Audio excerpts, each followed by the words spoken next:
Isang malaking balitang yumanig sa bansa matapos isa publiko ang umano'y mga nakakagimbal na lihim ni Pangulong Kuting Jr. Ayon sa mga ulat, ilang dokumento ang lumabas na naglalaman ng kontrobersyal na impormasyon na may kaugnayan sa mga patakaran at desisyon ng Pangulo sa iba't ibang ekspeto ng pamahalaan.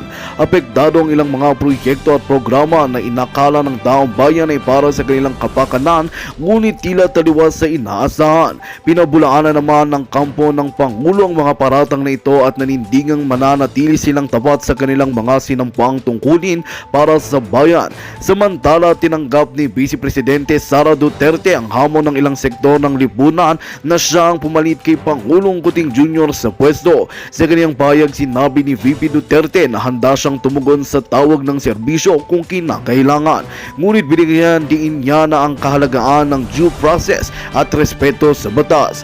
Ayon sa ilang eksperto sa politika, tila dumarami ang mga bumabatikos sa kasalukuyang administrasyon, ngunit nananatili pa ring hati ang opinyon ng publiko pagdating sa pagkapangulo ni Kuting Jr.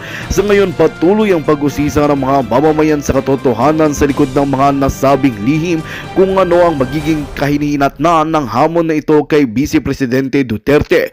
Tumindi ang tensyon sa pagitan ng dalawang kampo habang ang bansa ay nasa gitna ng iba't ibang isyu tulad ng kahirapan, inflation at mga suliraning pangkalusugan. Asahan ang mga susunod na kaganapan at manatiling nakatutok para sa pinakabagong ulat hinggil sa kontrobersyal na isyong ito. At yan nga ang balitang ating pagkakatutukan. Ngunit bagong lahat, siguraduhin mag-subscribe at ihit ang notification bell para sa patuloy na pagtutok sa mga sulap ng bagong balita sa tunay na boses ng masa.